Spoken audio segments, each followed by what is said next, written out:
Hey, and welcome to Pattern Niche on YouTube. I am Kate, one of the contributors here, and today we're going to talk about beginner sewing terms.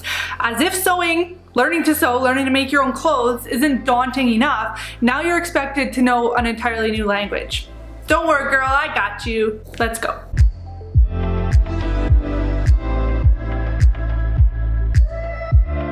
I've broken these terms down into 3 different categories to keep things a little bit more organized and hopefully less overwhelming. So the first topic is going to be fabric, for those words referring to everything to do with fabric. And then we'll talk about patterns, everything that you're gonna see on a pattern itself. And then sewing for the terms that we see in pattern instructions and that we'll come across as we're doing the actual sewing. I also wanna mention that these are beginner-friendly definitions.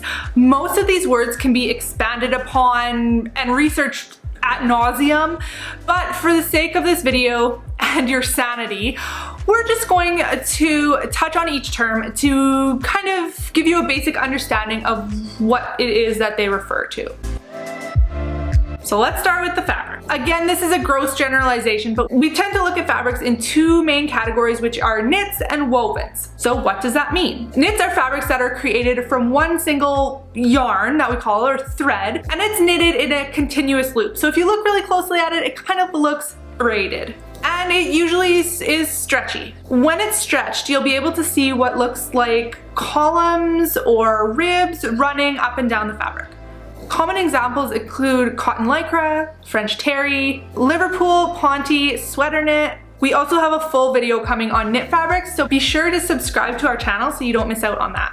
And then woven fabrics are fabrics made with multiple yarns crossing each other at right angles. So this is typically made on what you would think of as a loom or somebody weaving. The grain line is harder to decipher on woven fabrics, and common examples include quilting cotton, flannel, linen, and those blousey type fabrics. All right. Selvage. Selvage is the strips on the long edges of fabric. It typically has holes in it where it was attached to some sort of machine, and it's formed as a way to finish the edges of the fabric so they don't unravel. And it's often not printed like the rest of the fabric is. In fact, the characteristics can actually be quite different. The selvage runs down the length of the fabric, and if you measure from one selvage edge across to the other, that's going to give you what we call the width of fabric, or WOF for short. All right, if you go up and down the selvage, now that's called the grain line or the grain. So this is the lengthwise direction of the fabric. And like I said, it runs parallel to the selvage. It is almost always our reference for cutting out our pattern pieces, and if you cut slightly off grain, it can lead to a twist in your garment. The threads that make up the grain line run the entire length of the fabric, and fabric typically stretches less along the grain. Now the cross grain is the opposite way, so if we go from selvage side to selvage side, cross that is our cross grain.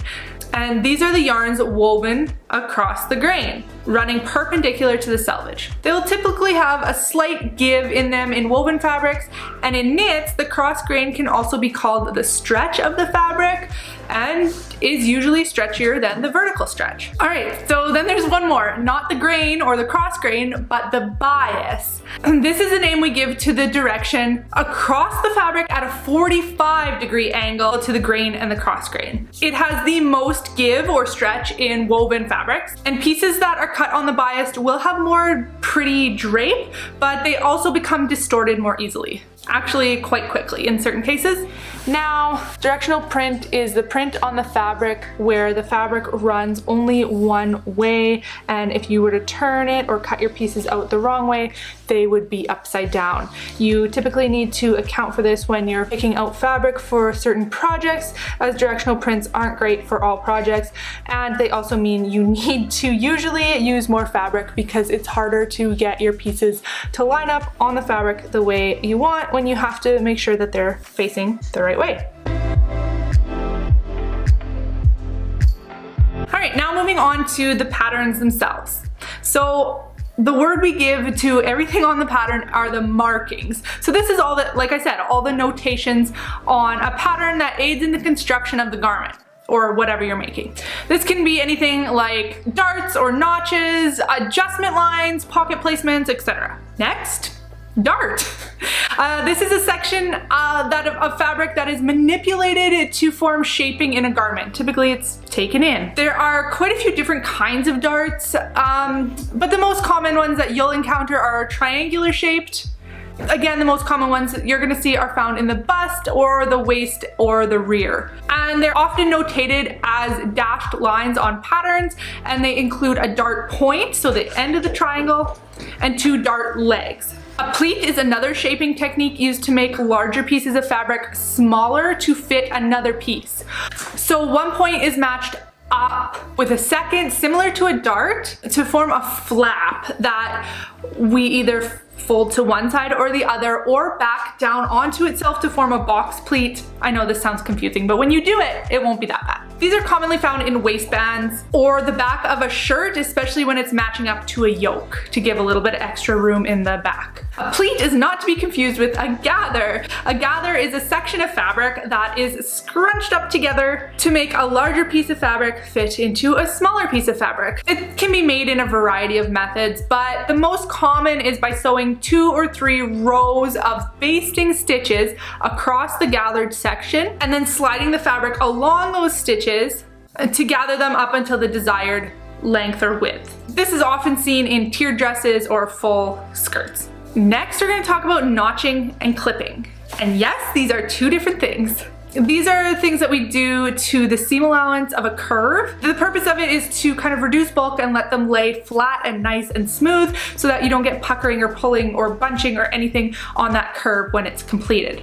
Again, they are made in the seam allowance of the curve and they do not extend into the stitching, so we're not clipping into the stitch line of the seam. Notches are small triangles that are cut out of the seam allowance, and we do this on a curve that will be curved into itself. So if a curve is going this way, we would notch into here because it's going to be curving into itself. So because it is curving into itself, we don't want that fabric bunching up together, so we just clip out little sections so that it can lay nice and smooth. Notches, however, can also refer to points on your pattern that we use for aligning different pieces of fabric to coordinating pieces of fabric. And these are usually notated with a tiny little triangle or a dashed line. And they don't necessarily mean that you notch along that area. Now, clipping refers to making small slits or teeny little clips into the seam allowance of a curve. But this time we do it when the curve is going this way, kind of like on the top of a hill. And we do that because the curve wants to spread out. We want the fabric to spread out. And if it's clipped together, it can't spread out and it would end up pulling along the curve. So once we clip it, then that fabric can now fan out along the curve like it needs to. Before we move on any further, I did just want to mention that if this video is helping you out, if you are a beginner sewist, if you don't know what some of these terms are, or if you're just enjoying this video for its entertainment value, give it a big thumbs up. It really does help out our channel and it lets us know what you guys are into, lets us know that maybe there's a lot of beginners that we need to create more content for beginners. And if you are liking what you see here, make sure you hit that subscribe button. Again, it really helps out this channel. Another thing you're gonna see a ton of is cutting on the fold. Now this is used for symmetrical pattern pieces, so where we want the left and the right sides to be symmetrical and joined, and it allows us to cut the one piece simultaneously and so that they are mirror images also joined in the middle.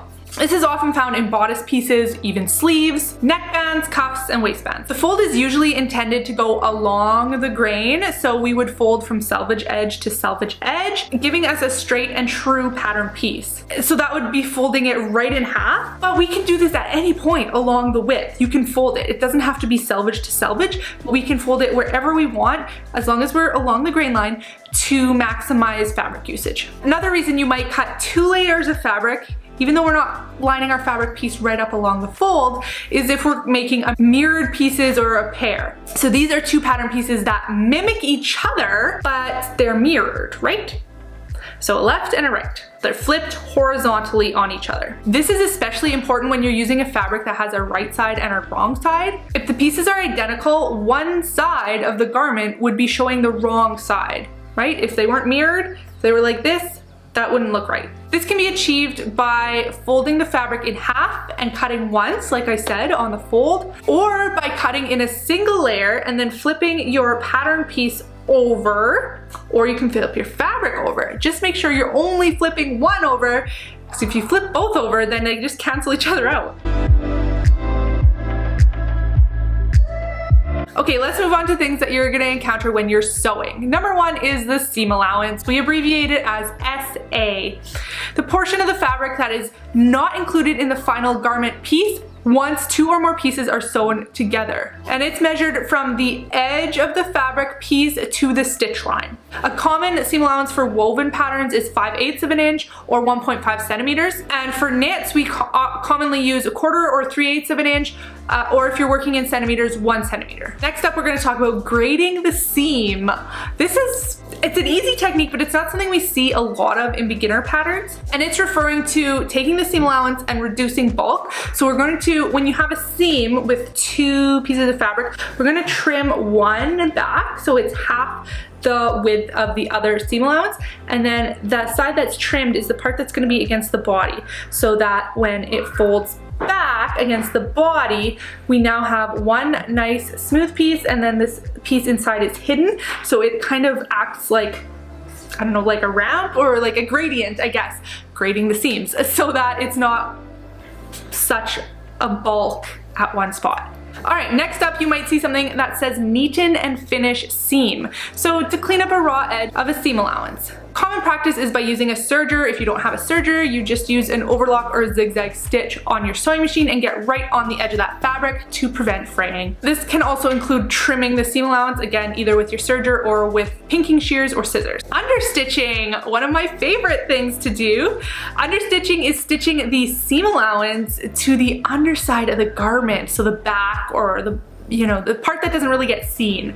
You're gonna wanna stitch very close to that original stitch line. This is used to promote the seam rolling to that back side so that it doesn't show the back fabric onto the front or the lining or whatever you're doing.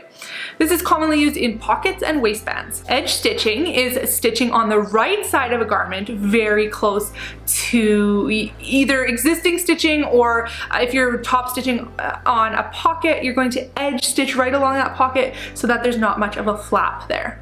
It can be used to hold the seam allowance down and or for aesthetic value. Now, top stitching is similar to edge stitching, but we are always stitching on the right side of a garment, but not necessarily on the edge of a seam. It can be used for a wide variety of applications, and some being securing facings or bindings, pockets, or for decorative reasons. Now, ditch stitching, or stitching in the ditch, another one of my favorite things that I also don't like doing. And this is when we're stitching right on top of an existing stitch line. So from the right side, the seam, there's gonna be, a row of stitching down in that ditch. That's where you're gonna wanna stitch. It's often used to secure another layer of fabric to an existing construction. And examples include facings, linings, and waistbands. Now, stay stitching is a stitch line on typically one layer of fabric. This is commonly used along edges that are prone to stretching or distorting, such as those cut along the bias, or on delicate fabrics. This is often found on necklines and arm openings and certain pockets. And it's performed with a short to medium length stitch. Now, basting, or a basting stitch, is when you're going to temporarily join two or more pieces of fabric to kind of hold them where you want them until it's time to permanently sew them. And it can also be used to create gathers. It's performed with a long stitch length and not usually secured or backstitched. And it's typically removed after final construction. All right, the final definition we're going to talk about is tack. So a tack is just a small, inconspicuous stitch or a little row of stitches used to hold down a piece of fabric. Commonly used with facings and linings. Just want to hold that fabric there, you're just going to tack it, and oftentimes it's done by hand, but it can also be done on a sewing machine. So there you have it, friends. I hope this video was helpful and informative for you. I hope you took notes, because there's a lot to cover here. I did write a blog post on this as well, so that will be linked in the description box if you want kind of something to just read. If this video was helpful, make sure you give it a thumbs up and hit that subscribe button. Don't forget to tap that notification bell so you don't miss out on future videos. Thanks again for watching, and I will catch you next time. Bye!